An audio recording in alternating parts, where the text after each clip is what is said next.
بسم اللہ الرحمن الرحیم۔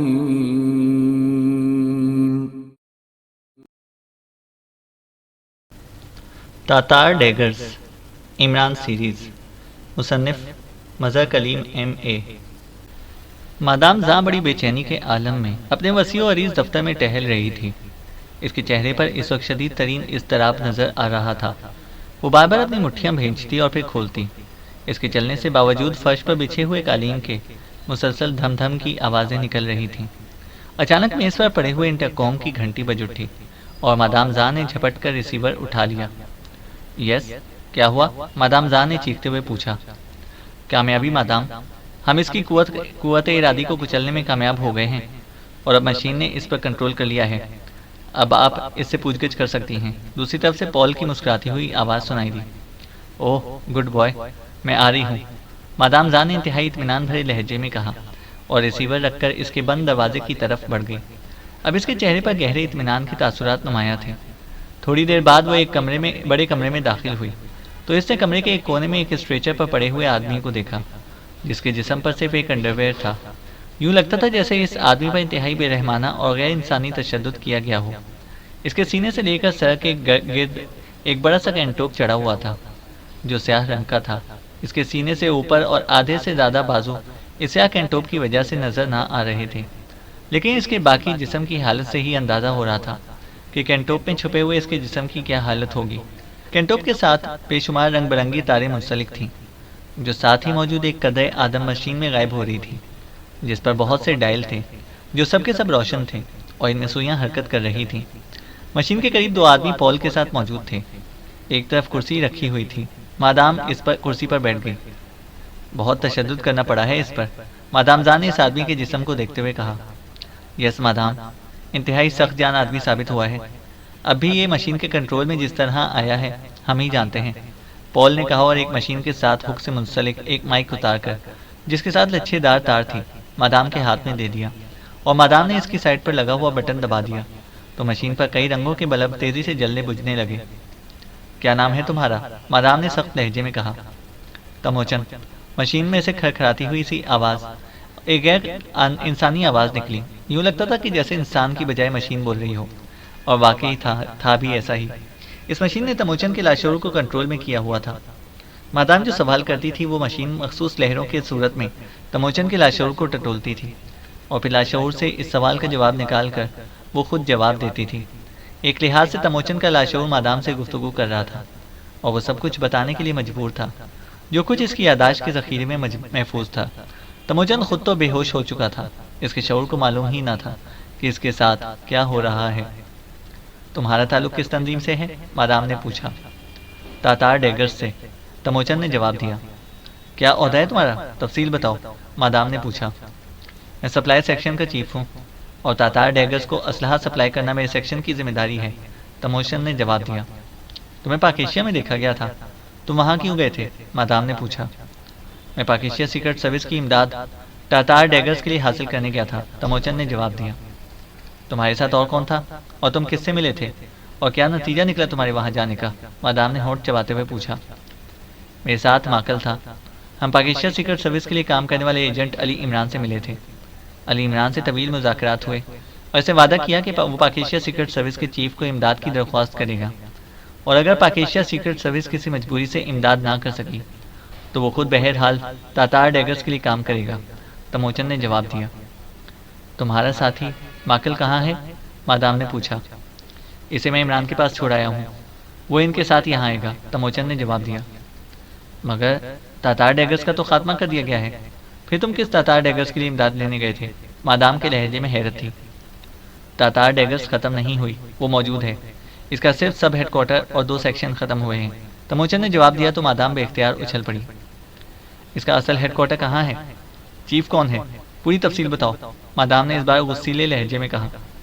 مجھے نہیں معلوم، مجھے صرف اتنا معلوم ہے کہ چیف باس ولیدوف ہے اور بس، تموچن نے جواب دیا۔ پاک ایشیا سیکرٹ سروس یہاں آ کر کیا کرے گی؟ کیا طے ہوا ہے؟ مادام نے پوچھا۔ اس نے اپنے پہلے سوال پر اصرار نہ کیا تھا کیونکہ اسے معلوم تھا کہ لاشعور جھوٹ نہیں بولتا۔ وہ روسیا سیکورٹی کے تاتار سیکشن کے خلاف کام کرے گا اور اسے پارلیمنٹ کے اجلاس تک الجھائے رکھے گا۔ یا اس کا خاتمہ کر دے گا، اور اگر روسیا سیکیورٹی کے ہیڈ کوارٹر سے سیکشن کی امداد کے لیے کسی کو بھیجا گیا تو وہ ان کا بھی خاتمہ کریں گے، تموچن نے جواب دیا۔ لیکن اسے تاتار ڈیگرز کو کیا فائدہ ہوگا؟ مادام نے کہا۔ تاتار ڈیگرز اپنے مشن میں کامیاب ہو جائے گی۔ پارلیمنٹ کے اجلاس میں تاتارستان کی آزادی کی قرارداد منظور کرا لی جائے گی، تموچن نے جواب دیا۔ وہ کس طرح؟ ممبران کی زیادہ تعداد تو غیر مسلموں کی ہے، مادام نے اسی طرح ہونٹ چباتے ہوئے کہا۔ اس کی منصوبہ بندی چیف باس نے کر لی ہے۔ اس نے علی عمران کو بتایا تھا کہ غیر مسلم ممبروں کی جگہ لینے کے لیے آدمی تیار کر لیے گئے ہیں، اور ایک روز پہلے اصل ممبرز کو اغوا کر لیا جائے گا، اور ان کی جگہ تاتار ڈیگرز کے آدمی لے لیں گے، اور پھر قرارداد متفقہ طور پر منظور کر لی جائے گی، تموچن نے جواب دیتے ہوئے کہا۔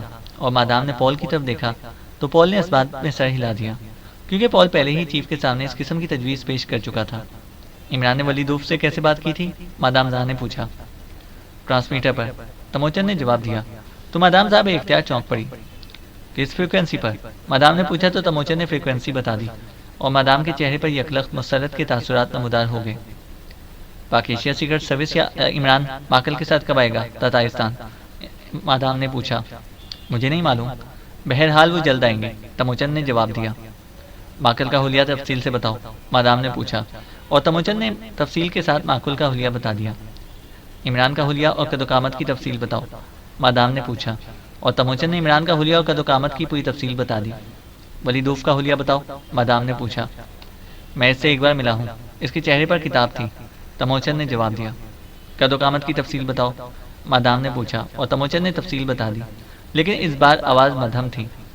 اگر قرارداد منظور ہو گئی اور روسیا نے اسے منظور نہ کیا تو پھر تاتار ڈیگرز کیا کرے گی؟ مادام نے پوچھا۔ پھر بھی، تموچن نے آہستہ سے کہا، اور پھر اس کی آواز نکلنی بند ہو گئی، اور مشین کے ساتھ کھڑے دونوں آدمی تیزی سے مشین کو آپریٹ کرنے میں مصروف ہو گئے، لیکن چند لمحوں بعد ہی مشین یکلخت بند ہو گئی، ایسے جیسے اس سے روح نکل گئی ہو۔ یہ کیا ہوا؟ مادام نے حیرت بھرے لہجے میں پوچھا۔ یہ آدمی مر گیا ہے، اس کے ذہن پر پڑنے والے مسلسل دباؤ نے اس کا خاتمہ کر دیا ہے، ایک آدمی نے کہا، اور مادام نے ہونٹ بھینچ لیے، اور مائک پول کے حوالے کر کے وہ اٹھ کھڑی ہوئی۔ اس کی لاش برقی بھٹی میں ڈال دو، اور پول تم میرے ساتھ آؤ تاکہ آئندہ کا لائحہ عمل طے کیا جا سکے، مادام نے سرد لہجے میں کہا، اور واپس بیرونی دروازے کی طرف مڑ گئی۔ پول نے مائک مشین کے ساتھ ہک سے لٹکایا اور پھر مادام کے پیچھے چل پڑا۔ روسیائی دارالحکومت کا وسیع و عریض ایئرپورٹ باوجود وسیع و عریض ہونے کے اس طرح ویران نظر آ رہا تھا جیسے اس ایئرپورٹ کا استعمال بند کر دیا گیا ہو۔ ابھی چونکہ ایکریمیا سے ایک فلائٹ یہاں پہنچی تھی، اس لیے ایئرپورٹ کے وسیع و عریض لاؤنج میں کچھ چہل پہل نظر آنے لگی تھی، لیکن اس کے باوجود وہاں ویرانی کا احساس نمایاں تھا۔ البتہ مشین گنوں سے مسلح فوجی جگہ جگہ کھڑے نظر آ رہے تھے، لیکن وہ اپنی جگہ اس طرح ساکت تھے جیسے انسانوں کی بجائے مجسمے ہوں۔ اس فلائٹ سے عمران بھی اپنے ساتھیوں کے ساتھ ایکریمیا سے پہنچا تھا۔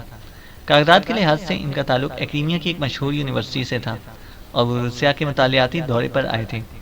عمران کے ساتھ جولیا، صفدر، کیپٹن شکیل، تنویر اور جوانا موجود تھے۔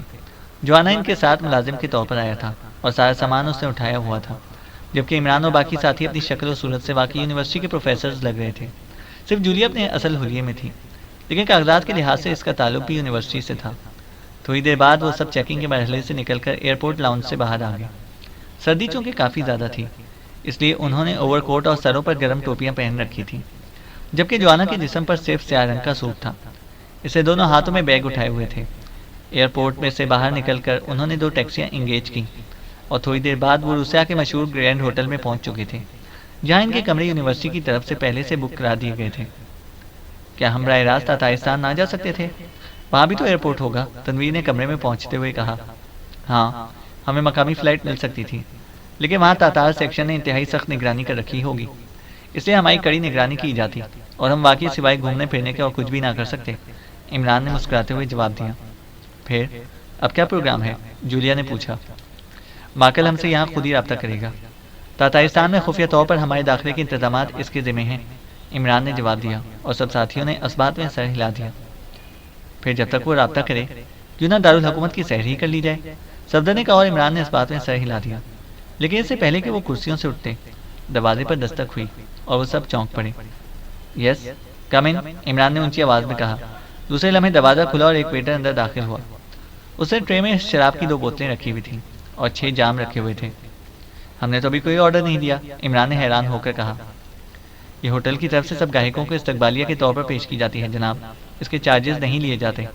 ویٹر نے انتہائی مؤدبانہ لہجے میں کہا، اور ٹرے سے بوتلیں اور جام اٹھا کر اسے میز پر رکھے، اور جیب سے ایک لفافہ نکال کر اسے تیزی سے عمران کے ہاتھ پر رکھا، اور ٹرے سمیت تیزی سے مڑ کر واپس دروازے کی طرف بڑھ گیا۔ عمران نے حیرت بھرے انداز میں لفافے کو دیکھا۔ باقی ساتھیوں کے چہروں پر بھی حیرت تھی، لیکن وہ بولے نہیں۔ جب ویٹر باہر چلا گیا تو عمران نے لفافہ کھولا۔ اس کے اندر ایک کاغذ تھا جس پر ہاتھ کی تحریر تھی، زبان رو سیاہی ہی کی تھی۔ عمران تحریر پڑھنے لگا۔ یہاں سخت نگرانی ہو رہی ہے، اس لیے خود نہیں آ سکتا۔ آپ 2 گھنٹوں بعد معطوف کلب پہنچیں۔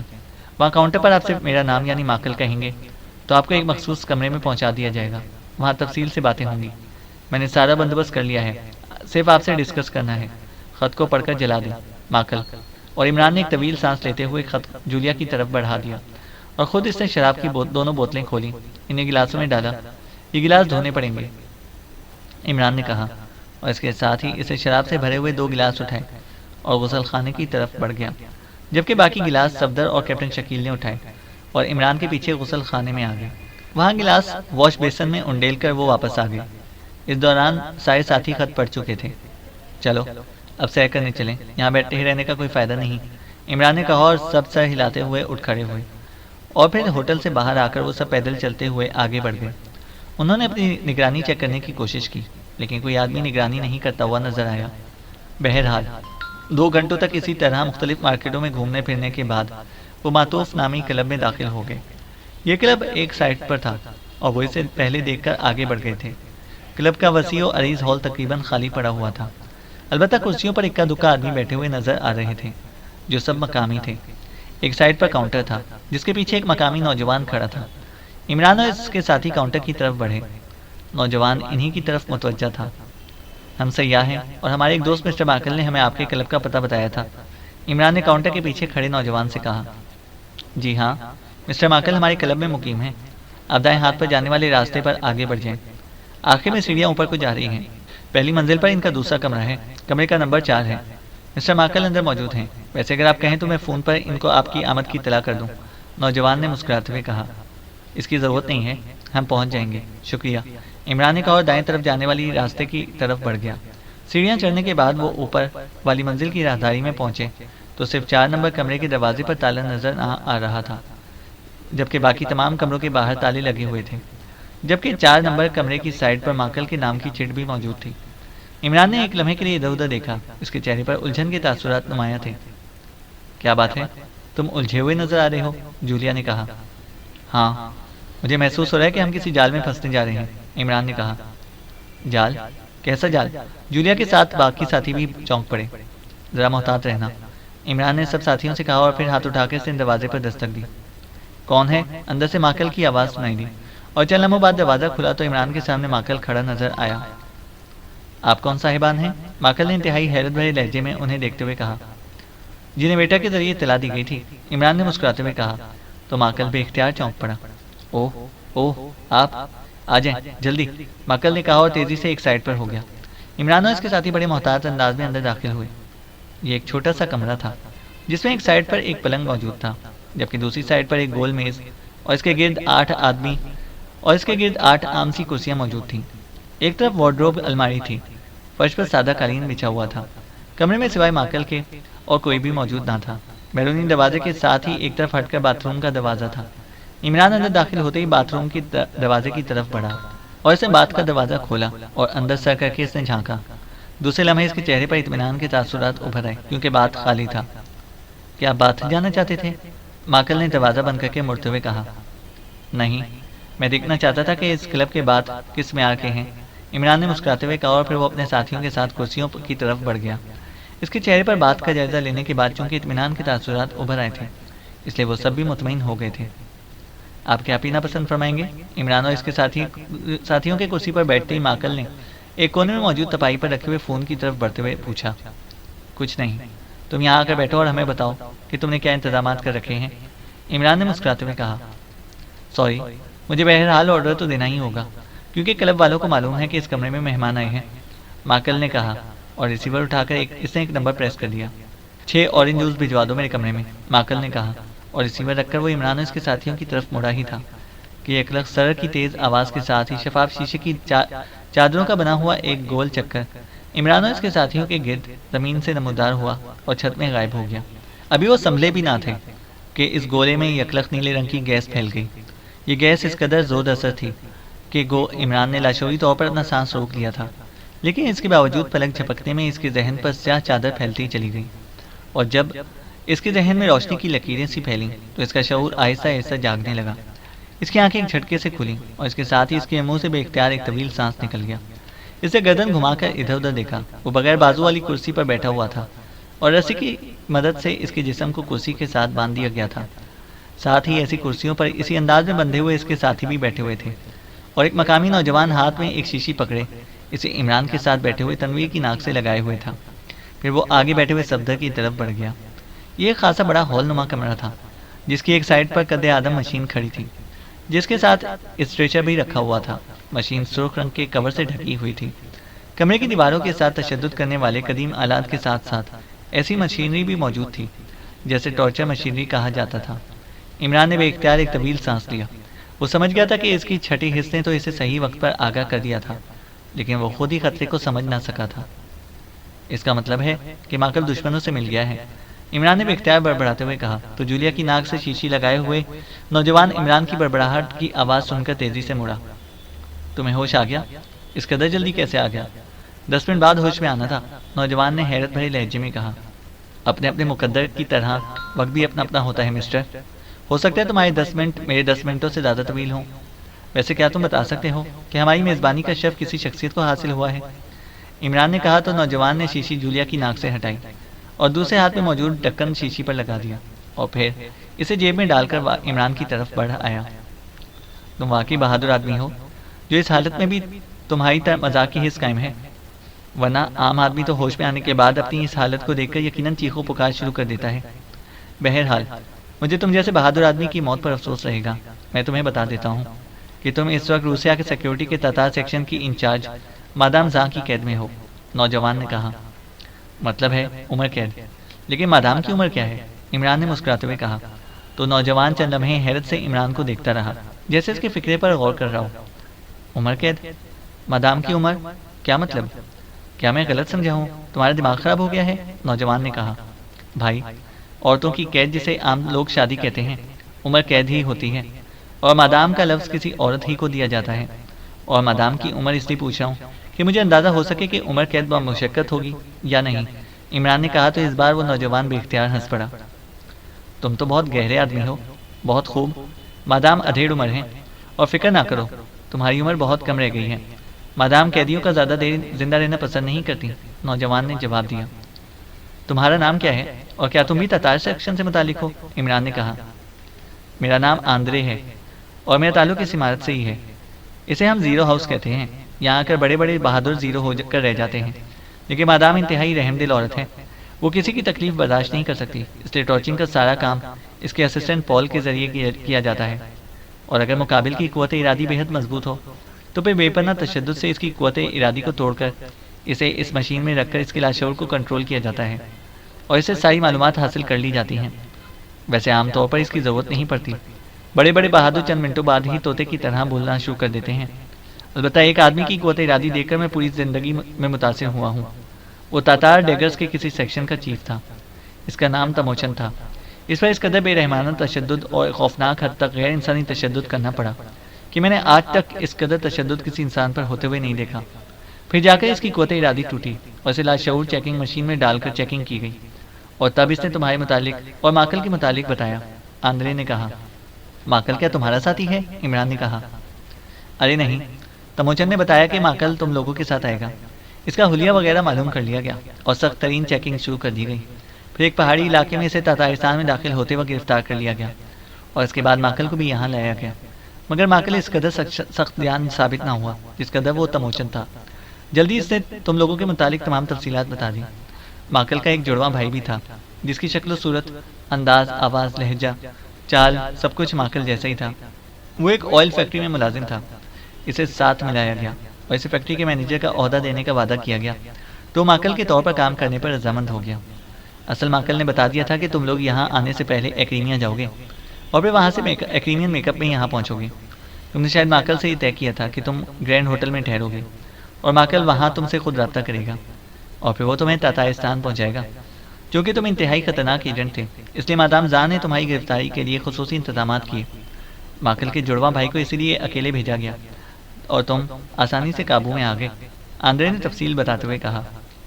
ماکل کا کیا ہوا؟ عمران نے ہونٹ چباتے ہوئے پوچھا۔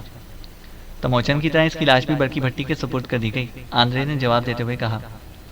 ہم اس وقت تاتارستان میں ہیں؟ عمران نے پوچھا۔ ہاں، تمہیں دارالحکومت سے خصوصی ہیلی کاپٹر سے یہاں لایا گیا تھا، لیکن اب بہت باتیں ہو چکی۔ مجھے چونکہ تم بھی تموچن کی طرح بہادر آدمی دکھائی دیتے تھے، اس لیے میں نے تم سے یہ باتیں کر لی ہیں۔ ابھی چیف پال آنے والا ہے، اس کے بعد تمہاری قوت برداشت کا امتحان شروع ہو جائے گا، آندرے نے کہا اور واپس مڑنے لگا۔ صرف ایک سوال کا جواب اور دے دو آندرے، عمران نے کہا۔ ہاں بولو، آندرے نے مڑ کر پوچھا۔ ہمیں وہیں گولی مارنے کی بجائے یہاں کیوں لایا گیا ہے؟ عمران نے پوچھا اور آندرے مسکرا دیا۔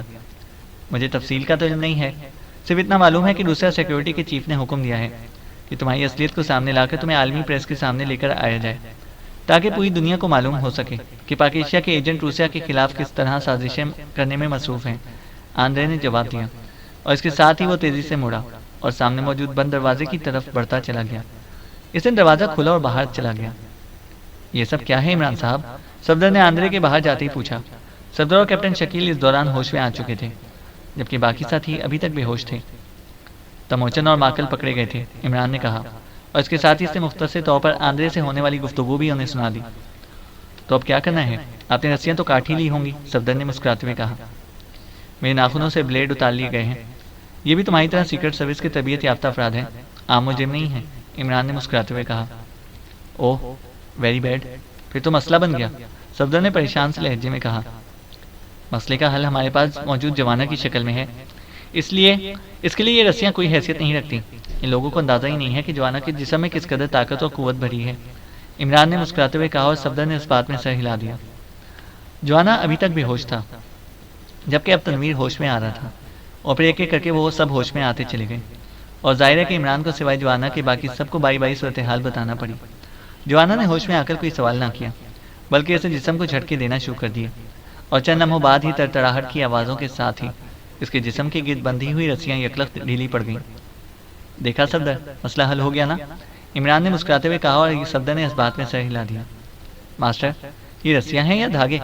جوانہ نے حیرت بھرے انداز میں عمران سے مخاطب ہو کر کہا، اور اس کے ساتھ ہی وہ ایک جھٹکے سے اٹھ کھڑا ہوا، اور مزید تڑتڑاہٹ کی آوازوں کے ساتھ ہی رسیاں ٹوٹ کر نیچے جا گریں۔ باقی الجھی ہوئی رسیوں سے اس نے اپنے آپ کو چھڑوایا اور اٹھ کر عمران کی طرف بڑھ آیا۔ عمران کے عقب میں جا کر اس نے دو رسیوں کو ہاتھ میں پکڑا اور ایک زوردار جھٹکا دیا، تو تڑتڑاہٹ کے ساتھ دونوں رسیاں بھی ٹوٹ گئیں، اور جوانہ نے جلدی سے باقی رسیاں کھولنا شروع کر دیں۔ میں تو ذرا بے حصہ آدمی ہوں، اس لیے تمہاری جھٹکے کو سہ گیا ہوں، اس لیے باقی ساتھیوں کی گانٹیں کھول دینا، عمران نے مسکراتے ہوئے کہا، اور پھر رسیوں سے آزاد ہوتے ہی وہ تیزی سے بند دروازے کی طرف بڑھ گیا۔ اس نے دروازے کو آہستہ سے کھولا تو دروازہ کھلتا چلا گیا، اسے باہر سے بند نہ کیا گیا تھا۔ عمران نے باہر جھانکا تو باہر ایک راہداری تھی جو ایک طرف سے بند تھی، چونکہ دوسری طرف آگے جا کر سیڑھیاں اوپر کو جاتی دکھائی دے رہی تھیں۔ سیڑھیوں کے اختتام پر دروازہ تھا۔ عمران خاموشی سے باہر نکلا اور پھر تیز سے قدم اٹھاتا سیڑھیوں کی طرف بڑھتا چلا گیا۔ سیڑھیاں چڑھتا ہوا وہ جس دروازے کے پاس پہنچا، وہ دروازہ کھلا ہوا تھا۔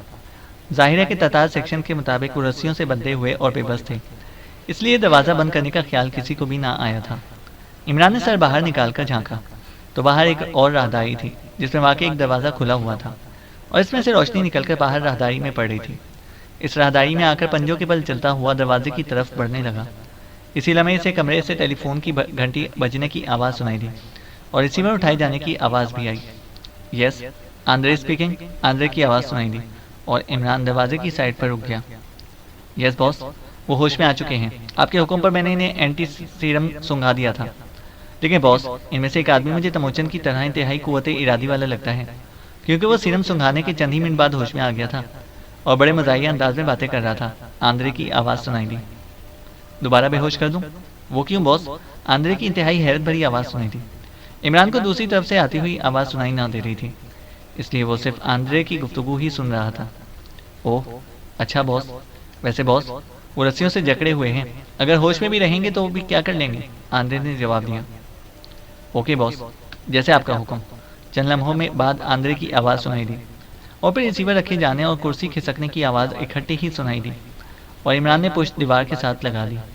آندرے کے قدموں کی تیز آواز سنائی دی اور پھر جیسے ہی آندرے باہر نکل کر تیزی سے راہداری میں مڑا ہی تھا کہ عمران اس پر جھپٹ پڑا اور دوسرے لمحے آندرے کے حلق سے بے اختیار چیخ سے نکلی اور عمران نے اسے اٹھا کر دھماکے سے نیچے پھینک دیا۔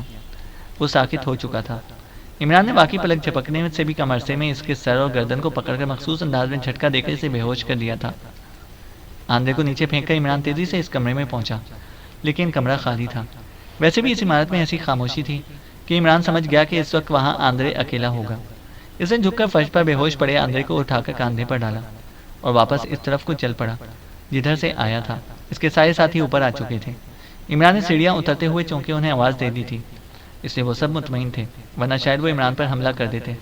تم باہر جا کر پوری عمارت کی تلاشی لو اور اسلحہ وغیرہ تلاش کرو، میں اس دوران اسے پوچھ گچھ کر لوں۔ عمران نے بے ہوش آندرے کو ایک کرسی پر ڈالتے ہوئے اپنے ساتھیوں سے کہا اور وہ سب تیزی سے دروازے کی طرف مڑ گئے۔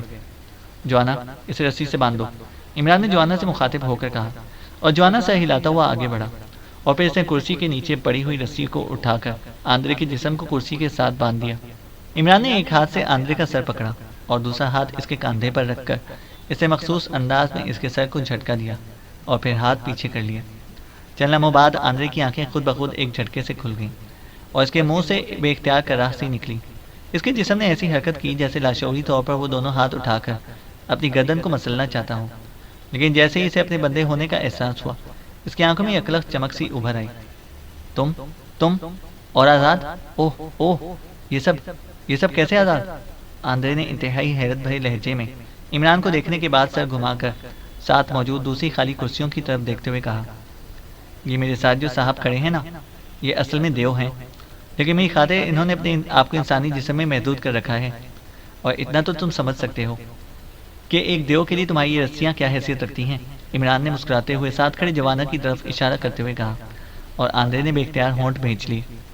تم نے میرے ساتھ اچھا سلوک کیا تھا آندرے، اور میرے سوالوں کے جواب بھی دیے تھے، اس لیے میں بھی چاہتا ہوں کہ تمہارے ساتھ جواب میں اچھا سلوک کروں، ورنہ میں نے پہلے جیسے بتایا کہ یہ دیو جس کا نام جوانا ہے، یہ یہاں موجود ساری ٹارچنگ مشینری سے زیادہ خوفناک تشدد تم پر کر سکتا ہے۔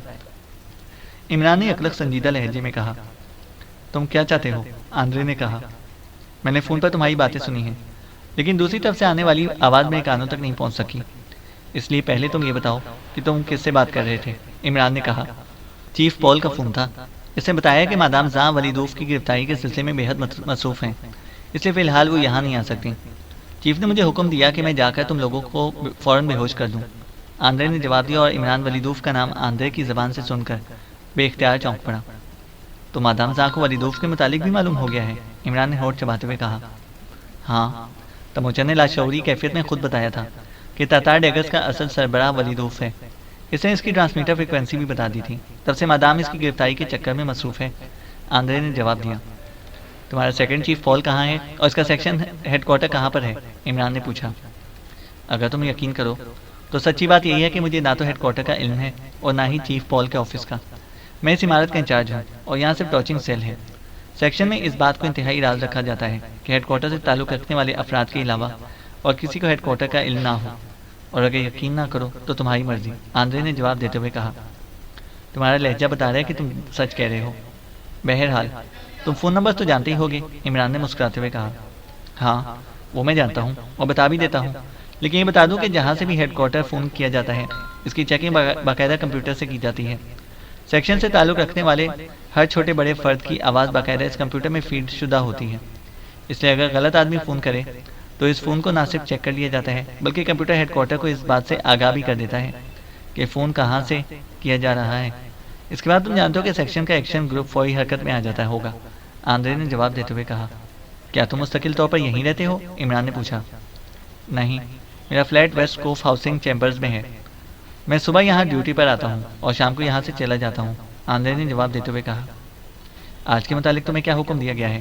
عمران نے پوچھا۔ چیف پال نے کہا ہے کہ جب تک وہ اور مادام یہاں نہیں آتے مجھے یہیں پر رہنا ہوگا، آندرے نے جواب دیتے ہوئے کہا۔ اوکے، اب پال اور مادام زاں کا حلیہ تفصیل سے بتا دو، عمران نے ایک طویل سانس لیتے ہوئے کہا۔ سوری مسٹر، میں تنظیم سے غداری نہیں کر سکتا، پہلے بھی میں نے تمہیں جو کچھ بتایا ہے صرف اس لیے بتایا ہے کہ میرے خیال کے مطابق اس سے تم کوئی فائدہ نہیں اٹھا سکتے۔ آندرے نے یکلق سخت لہجے میں کہا تو عمران بے اختیار مسکرا دیا۔ تم تو واقعی اچھے آدمی ہو، چلو وہ فون نمبر ہی بتا دو اور اپنے فلیٹ کا پتہ بھی، تاکہ بعد میں اگر تم سے باتیں کرنے کو جی چاہے تو میں تمہارے فلیٹ پر آ سکوں، عمران نے مسکراتے ہوئے کہا، اور آندرے نے اس کی دونوں باتوں کا جواب دے دیا۔ اوکے مسٹر آندرے، تم اچھے آدمی ہو، اس لیے میں تمہیں اس حالت میں زندہ چھوڑ کر یہاں سے جا رہا ہوں۔ اگر جوانا کی طرح تمہیں بھی طاقت ہو تو رسیاں توڑ لینا، ورنہ پھر وہ تمہارا پول اور مادام زاں آ کر تمہیں خود ہی سے رہائی دلا دیں گے۔ گڈ بائے، عمران نے کہا اور دروازے کی طرف مڑ گیا۔ سنو، مجھے بے ہوش کر دو، اس طرح شاید میری جان بچ جائے، ورنہ پول نے مجھے کسی حالت میں بھی زندہ نہیں چھوڑنا، آندرے نے کہا۔ ٹھیک ہے، جیسے تم کہو، جوانا اسے رائٹ آف کر دو، عمران نے مسکراتے ہوئے جوانا سے کہا اور خود دروازہ کھول کر باہر نکل آیا۔ چند لمحوں بعد جوانا بھی بڑے بڑے قدم اٹھاتا اس کے پیچھے آ گیا۔ کیا ہوا؟ عمران نے مڑ کر کہا۔ حکم کی تعمیل کر دی ہے ماسٹر، بس ایک ہی جھٹکے میں گردن ٹوٹ گئی، دوسرے جھٹکے کی ضرورت ہی نہیں پڑی، جوانا نے اس طرح منہ بناتے ہوئے کہا جیسے ایک ہی جھٹکے سے گردن ٹوٹنے پر اسے مایوسی ہوئی ہو۔ تمہارا ایک جھٹکا بھی سہ گیا، یہی بہت بڑی بات ہے، ورنہ مجھ جیسا کوئی ہوتا تو آدھے جھٹکے سے معاملہ فنش ہو جاتا، عمران نے مسکراتے ہوئے کہا اور جوانا بے اختیار ہنس پڑا۔ وہ اب سیڑھیاں چڑھ کر اوپر والی راہداری کی طرف جا رہے تھے۔ ویسے ماسٹر، اس نے آپ کے اس سوال کا جواب نہ دیا تھا، وہ پول اور مادام کے حلیوں والا آپ کہتے تو میں اس سے معلوم کر لیتا، جوانا نے دروازے سے باہر راہداری میں آتے ہوئے کہا۔ مجھے ضرورت نہیں تھی، انہوں نے یہیں پر آنا ہے، عمران نے جواب دیا، اور اس کے ساتھ ہی وہ اس کمرے میں داخل ہو گیا جہاں پہلے آندرے تھا۔ کمرے میں جولیا اور کیپٹن شکیل موجود تھے، اور وہ دونوں کمرے میں موجود الماریوں کی تلاشی لینے میں مصروف تھے۔ جولیا تو یقیناً زیورات تلاش کر رہی ہوگی، تم کیا تلاش کر رہے ہو کیپٹن شکیل؟ اپنی گمشدہ جوانی یا اپنی؟ عمران نے اندر داخل ہوتے ہی مسکراتے ہوئے کہا۔ مجھے کیا ضرورت ہے زیورات تلاش کرنے کی؟ جولیا نے غصیلے لہجے میں کہا، جبکہ کیپٹن شکیل عمران کی بات کا کوئی جواب دینے کی بجائے صرف مسکرا دیا۔ میں نے سنا ہے کہ عورتیں دنیا میں آتی ہی صرف دو چیزوں کی تلاش میں ہیں، ایک جوانی اور دوسرا اپنے آپ کو خوبصورت ظاہر کرنے کا سامان اور زیورات تو بہرحال اس دوسرے مقصد میں سب سے زیادہ کام آتے ہیں، عمران نے مسکراتے ہوئے کہا۔ عمران صاحب، اس عمارت میں تو اسلحہ نہیں ہے، البتہ اس میز میں صرف ایک مشین پسٹل موجود ہے، کیپٹن شکیل نے کہا، اور میں اس کی دراز کھول کر اس میں سے مشین پسٹل نکال کر عمران کی طرف بڑھا دیا۔ عمران نے مشین پسٹل لے کر اس کا میگزین چیک کیا اور پھر اسے جیب میں ڈال دیا۔ اسی لمحے صفدر بھی کمرے میں داخل ہوا۔ یہ عمارت تو ویران پہاڑی علاقے میں واقع ہے، دور دور تک نہ ہی کوئی عمارت ہے اور نہ ہی کوئی آدمی، صفدر نے اندر داخل ہوتے ہوئے کہا۔ اوہ، پھر تو کام بن گیا، تاتار سیکشن کی مادام زاں اور پول یہاں آنے والے ہیں، ہم انہیں باہر آسانی سے ٹریپ کر لیں گے، عمران نے کرسی سے اٹھتے ہوئے کہا، لیکن اسی لمحے میز پر موجود ٹیلی فون کی گھنٹی بج اٹھی اور عمران نے ہاتھ بڑھا کر ریسیور اٹھا لیا۔ یس، عمران نے آندرے کے لہجے میں جواب دیتے ہوئے کہا۔ پول بول رہا ہوں آندرے، تم نے انہیں بے ہوش کر دیا ہے؟ بولنے والے کا لہجہ بے حد کرخت تھا۔ یس چیف، عمران نے جواب دیا۔ اوکے، اب ان کے جسموں میں گولیاں اتار کے ان کا خاتمہ کر دو۔ سیکورٹی کے اعلیٰ حکام نے مادام کے اس آئی ڈی کو پسند نہیں کیا کہ انہیں زندہ عالمی پریس کے سامنے پیش کیا جائے۔ اعلیٰ حکام ان سے بے حد خوفزدہ ہیں، انہوں نے ان کی فوری موت کا حکم دیا ہے، تم انہیں ہلاک کر دو، کل صبح ان کی لاشیں خصوصی ہیلی کاپٹر پر اعلیٰ حکام کو بھجوا دی جائیں گی۔ دوسری طرف سے پول نے کہا۔ تو آپ اور مادام تشریف نہیں لائیں گے؟ عمران نے کہا۔ اوہ نہیں، مادام مسلسل ولیدوف کے چکر میں مصروف ہیں، مسلسل چھاپے مارے جا رہے ہیں، لیکن ابھی تک وہ ہاتھ نہیں لگ سکا۔ اور سنو، تم بھی واپس فلیٹ پر چلے جانا، لاشیں ہی ہیں، پڑی رہیں گی۔ اوکے، پول نے کہا۔ یس چیف، عمران نے مختصر سا جواب دیا۔ انہیں ہلاک کرنے کے بعد مجھے رپورٹ دینا، سمجھ گئے؟ پول نے کہا۔ چیف، یہ فون یک طرفہ ہو رہا ہے، میں نے ایک دوست کو فون کرنے کی کوشش کی تھی مگر کال ہی نہیں ہو سکی، نہ جانے اس میں کیا گڑبڑ ہو گئی ہے، عمران نے پریشان سے لہجے میں کہا۔ اوہ، یہ فون ایکسچینج والے کام ہی نہیں کرتے، ٹھیک ہے، میں 10 منٹ بعد خود ہی فون کر لوں گا، پول نے کہا۔ اوکے چیف، عمران نے کہا، اور پھر دوسری طرف سے رابطہ ختم ہونے پر اس نے بھی ریسیور رکھ دیا۔ فوری طور پر تو ان لوگوں کے آنے والی بات ختم ہو گئی ہے، یہاں جیپ یا کوئی کار تو لازماً ہوگی جس کے ذریعے اندر آندرے آتا جاتا ہوگا، عمران نے صفدر سے کہا۔ ہاں، ایک جیپ گیراج میں موجود ہے، صفدر نے جواب دیا۔ ٹرانسمیٹر بھی نظر آیا ہے یا نہیں؟ عمران نے پوچھا۔ نہیں، ٹرانسمیٹر نہیں ہے، صفدر نے جواب دیا اور عمران نے اس بات میں سر ہلا دیا۔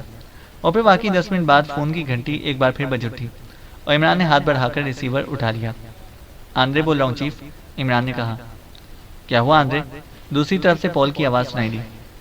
حکم کی تعمیل کر دی گئی ہے باس، البتہ ان کی لاشیں ویسے ہی کرسیوں سے بندھی ہوئی ہیں، انہیں میں نے نہیں کھولا کیونکہ آپ کا حکم نہ تھا، عمران نے کہا۔ بند ہی رہنے دو. کس طرح ہلاک کیا ہے تم نے انہیں؟ پال نے کہا تو عمران بے اختیار مسکرا دیا. مشین پسٹل سے چیف. وہی تو ہے یہاں، عمران نے جواب دیا. اوکے ٹھیک ہے، صبح جلدی آ جانا، میں ہیلی کاپٹر بھیج دوں گا. وہ لاشیں اٹھا کر لے جائیں گے، پال نے کہا، اور اس کے ساتھ ہی رابطہ ختم ہو گیا. عمران نے ایک طویل سانس لیتے ہوئے ریسیور رکھا اور پھر کرسی سے اٹھ کھڑا ہوا. آؤ اب نکل چلیں یہاں سے، عمران نے دروازے کی طرف بڑھتے ہوئے کہا، اور باقی ساتھی بھی اس کے پیچھے چل دیے. تھوڑی دیر بعد جیپ اس عمارت سے نکل کر پہاڑی راستوں پر دوڑتی چلی جا رہی تھی. ڈرائیونگ سیٹ پر عمران خود تھا، سائڈ سیٹ پر جولیا بیٹھی ہوئی تھی، اور باقی ساتھی کسی نہ کسی طرح اوپری سیٹوں پر ٹھوس کر بیٹھ گئے تھے. اب ہم نے کہاں جانا ہے؟ کسی ہوٹل میں؟ جولیا نے پوچھا. نہیں، فی الحال ایک رات کے لیے تو ٹھکانہ موجود ہے، اس آندرے کا فلیٹ، لیکن صبح ہوتے ہی ہماری تلاش شروع ہو جائے گی، اس لیے ہمارے پاس صرف ایک ہی رات ہے، عمران نے کہا، اور باقی ساتھیوں نے اسبات میں سر ہلا دیا. چینل کو سبسکرائب کریں اور بیل آئکن کو پریس کریں تاکہ ہماری ہر اپڈیٹ آپ کو بر وقت مل سکے.